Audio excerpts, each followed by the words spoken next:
Hi kids, today I'm going to read you a story, George Washington Carver, agricultural pioneer.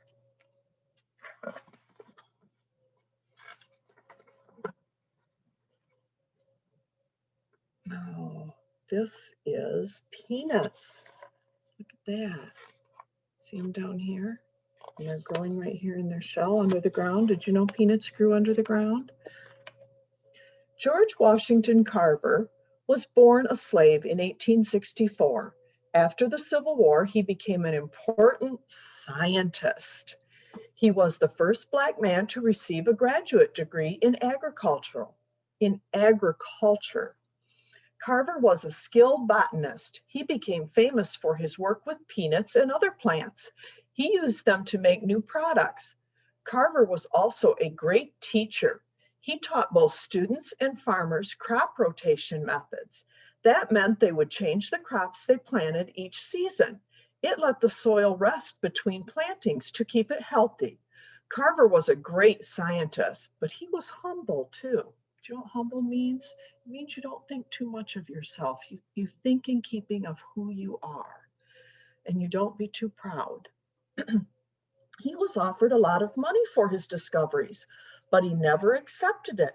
He believed the plants and their secrets belonged to everyone. Many uses for the peanut. Carver may be best known for the detailed and amazing work he did with peanuts. He found over 300 uses for peanuts. And there's a picture of him. That's a lot of uses for peanuts.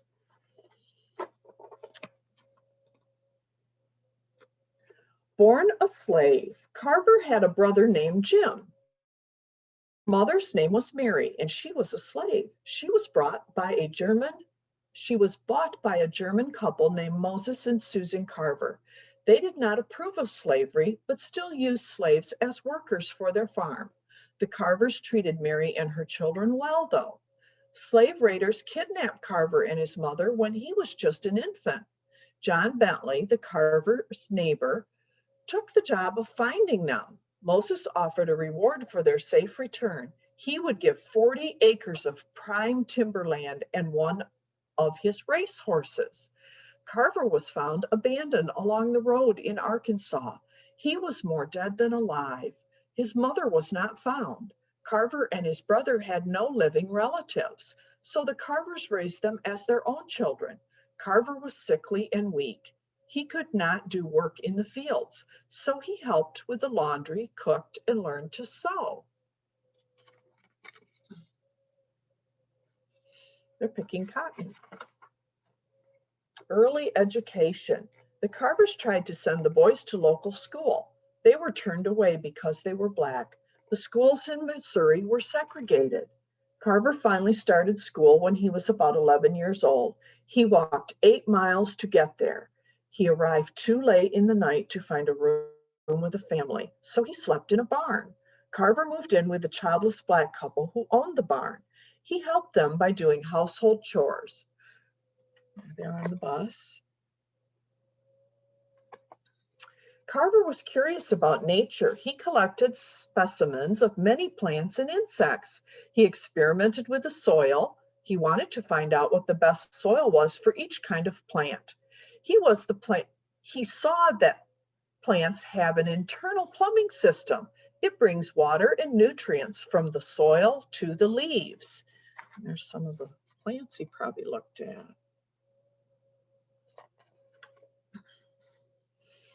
It says the plant doctor, young Carver, often helped his neighbors with their sick plants.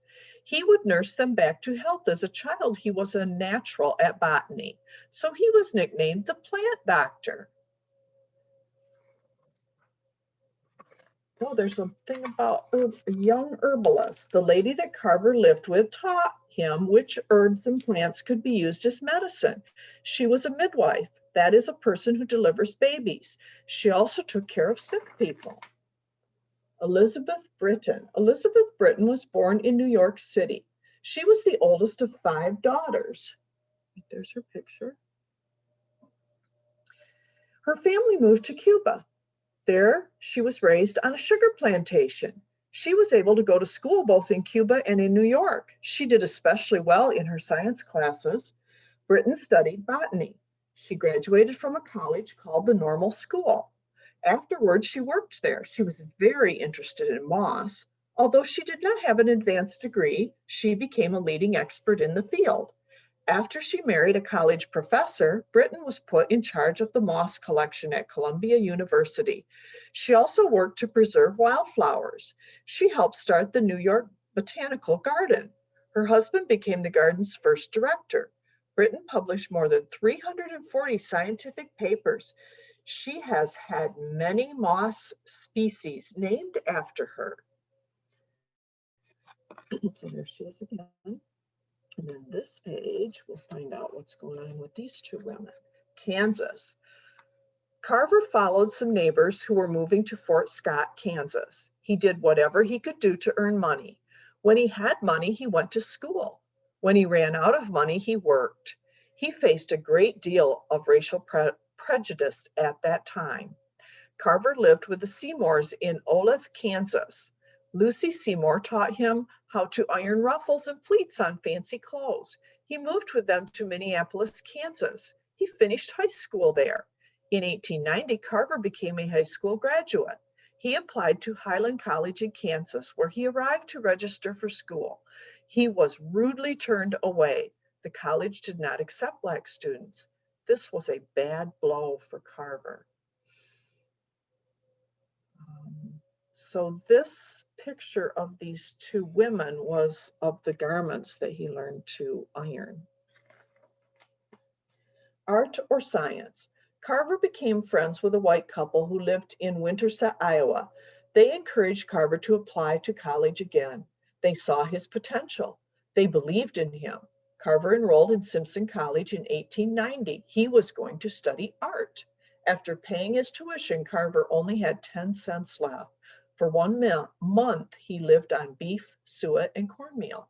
Carver's teachers didn't want him to study art. They didn't think he could earn a living with it. The art director saw that Carver had a natural way with plants.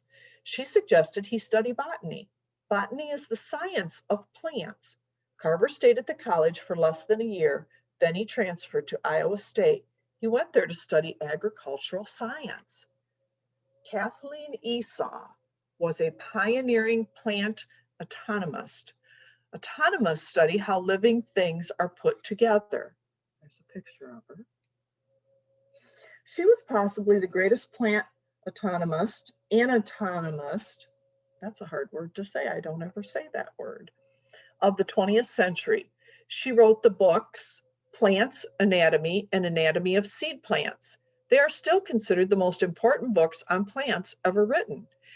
Esau was born in the Ukraine. She was born to a Mennonite family. Her father was the mayor of their city. Esau learned to read and write before even starting school. She studied Russian, German, and English. She took piano lessons and went to a gardening school. After her first year of college, she had to move to Germany because of the Russian Revolution. When Esau was in her 20s, her family moved to America. They went to a town in California. It was near Fresno. Esau first found work as a housekeeper. Then she found work in a seed company. From there, she moved to Davis, California, where she worked and continued her studies. Later, she settled in Santa Barbara, California. She bought her first computer at the age of 86. Can you imagine that? She had to take lessons to use it. When Esau was 91 years old, she received the National Medal of Science. Esau died at the age of 99. College life. Okay, there's a picture of Carver too. Life at Iowa State was not easy for Carver. He was the first Black person to attend the college. He was not allowed to live in the dormitories.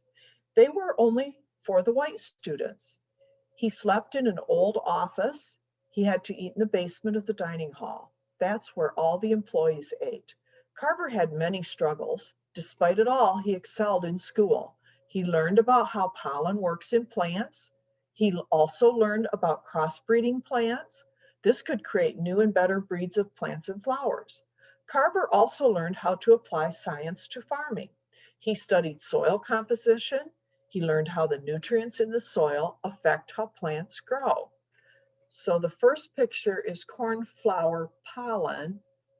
And then the other one said farmers must understand soil and its nutrients in order to grow healthy crops. So this is the pollen, and this is the soil. David Grandison Fairchild. David Grandison Fairchild lived from 1869 to 1954 and was born in Michigan. He studied agriculture. After his studies, he joined the U.S. Department of Agriculture. There's a picture of him. He worked there as a botanist and a plant explorer. Fairchild searched the world for plants that could be brought to America. He introduced more than 80,000 species and varieties of plants to the United States. 80,000.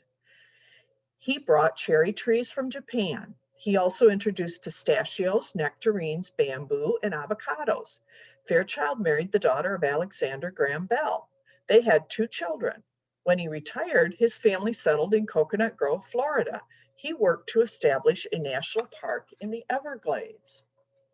Okay, so here's some pictures of Booker T. Washington, right there. Carver graduated from Iowa State, then he earned his master's degree. He had many job offers. Booker T. Washington invited Carver to Alabama. Washington was a former slave. He was also the driving force in creating the Tuskegee Negro Normal Institute. The school taught academic classes to Black students. It also taught practical subjects. Washington asked Carver to join the faculty of the school and to create an agricultural department. Washington believed it was important for Black people to be self-sufficient. He wanted them to own land. He also wanted to help farmers work their land better. Carver arrived in Tuskegee. He noticed the cotton crops there were small and sickly. He saw the land was barren. It was eroded. He planned to teach the farmers better planting and growing techniques. He knew they needed to grow other crops. No resources again. So there's another picture of Carver. Looks like he's trying to work some new things out. When Carver arrived at the school, the agriculture building was not finished. He had to teach in a shack. It had no heat. Carver had no supplies except for his microscope. It had been a gift from his friends at Iowa State. He needed equipment to teach, so he sent his students to search for things from the community to use in his laboratory.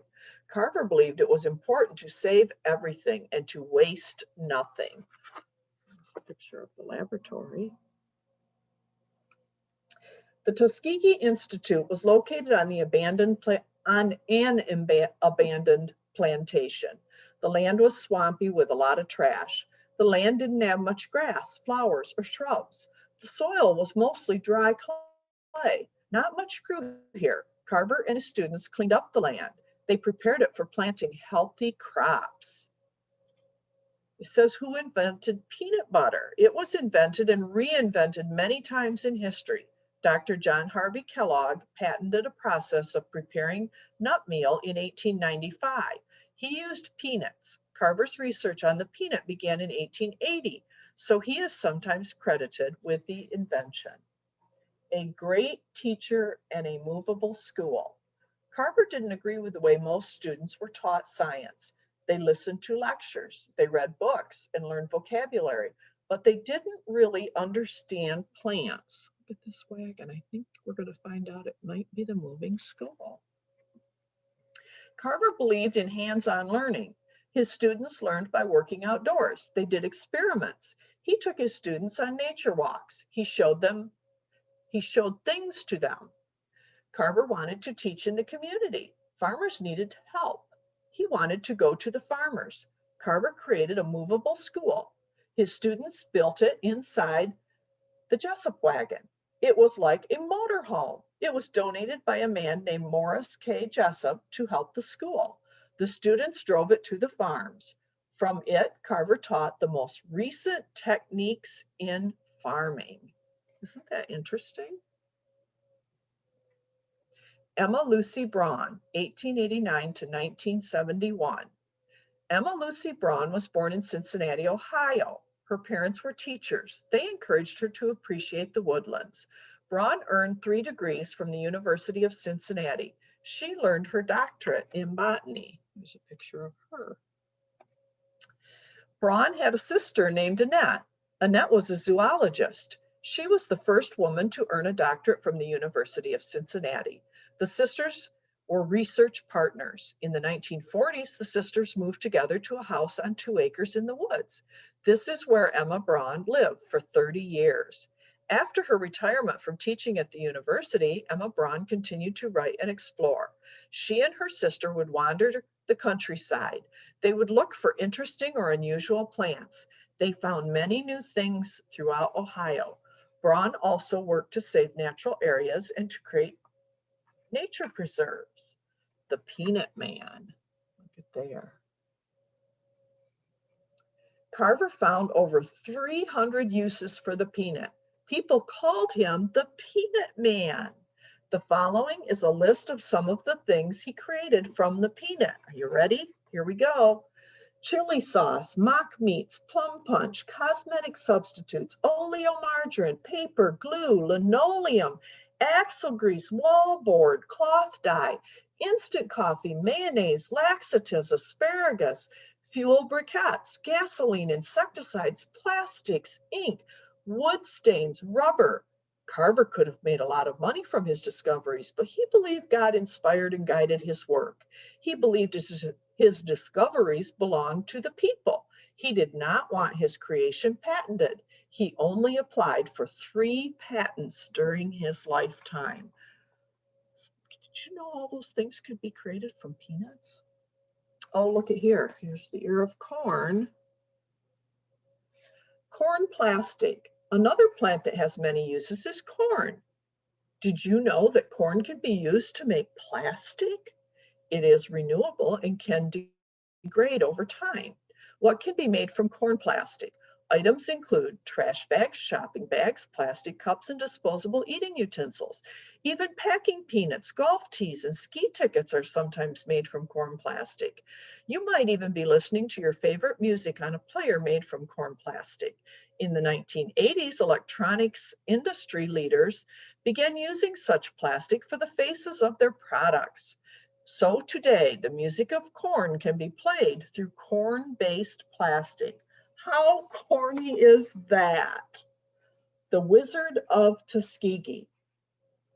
There's pictures of men up there. Let's see what it says. It says Carver and Henry Ford.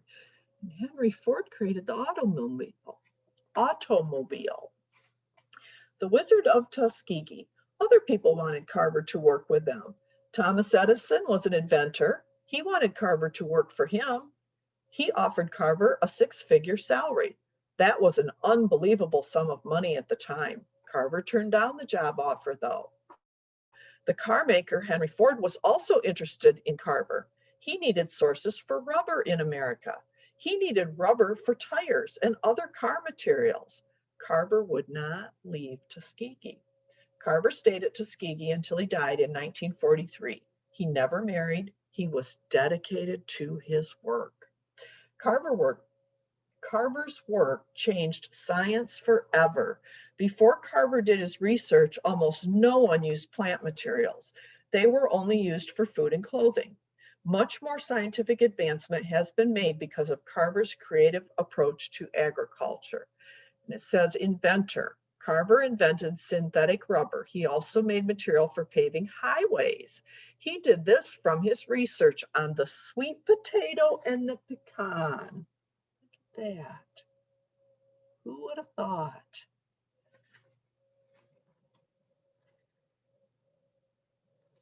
Time traveler. To understand ancient plants, Hope J Ren collects plant fossils and brings them back to her lab. There she studies them using microscopes and other tools. Her research tells us about the air, soil, and water that the plants lived in. All these clues help J Ren understand what the climate was long ago and maybe how the climate will change in the future. And hopefully I said her name correctly. What was our planet like years and years ago? This was a very different Earth. J Ren says, for one thing, huge trees grew near the North Pole. It wasn't icy back then, but it was still dark 6 months a year. If you put your houseplants in a dark closet for that long, they will die. So how did a forest survive? Says stay tuned because she's on the case. Lab transportation within plants. We can't see plants grow because they grow slowly, so slowly. We do know that plants drink water and nutrients from the earth, otherwise they would wilt and die. To learn more about plants, do an experiment to prove that water is transported from the roots of the stalk and out the leaves of the plants. So the materials you would need is a beaker or something to hold the water, red food coloring, and a stalk of celery. It says to fill a large glass or beaker with water and add red food coloring until it is dark red. Then place the stalk of celery into the beaker and allow it to sit for a while. After some time, see the red casts on the celery? The red water will flow through the plant and turn the tips of the leaves red. Peel off one stalk and slice it in half. You will see the small tubes that carry water and nutrients to the leaves. See right there, those little red spots? Conclusion. Describe what you observe in the celery. Why do you think you see what you see? What do you think would happen if you turned the stalk upside down and placed the leaves in the colored water? And why? So you could work on that, but there are so many things that come and can be done with plants. So the farmer in agriculture and those who are willing to experiment and study and try new things are all those people that have helped so many things, good things happen with plants and help the farmers to do more things with what they grow. Have a good day. Bye.